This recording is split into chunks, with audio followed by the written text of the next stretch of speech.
If you go into a job and you're not smart enough for that job, you're going to have one bloody miserable time.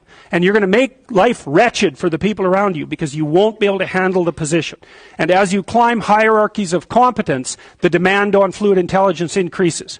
And so, unless you want to fail, you don't put yourself in over your head. Well, what's over your head? Well, that's a tricky thing to figure out. I mean, you have to figure that out with intelligence, you have to figure it out with conscientiousness, you have to figure it out with creativity, you have to figure it out with stress tolerance, with agreeableness, because you want to go into a cooperative environment and not a competitive one if you're agreeable, and with neuroticism, you probably want to keep the stress level of your job relatively low, because those are all places that you can break down. And most people have at least one significant weakness in their intelligence personality makeup, and you've got to be careful not to place yourself in a position where that's going to be a fatal flaw.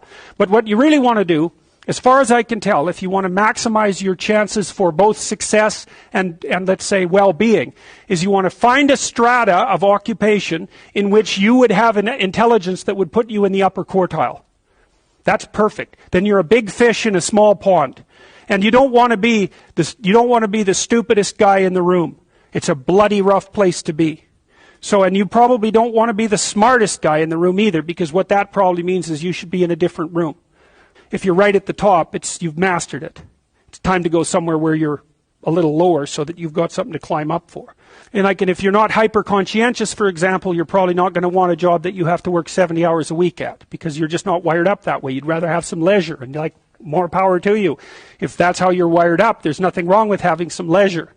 But if you're someone who can't stand sitting around doing nothing ever, then maybe you can go into a job that's going to require you to work 75 hours a week. And almost all jobs that are at the top of complex dominance hierarchies require very high intelligence and insane levels of conscientiousness, as well, generally speaking, as pretty damn high levels of stress tolerance. There's going to be sharp fluctuations in your career, generally speaking, at the higher levels of a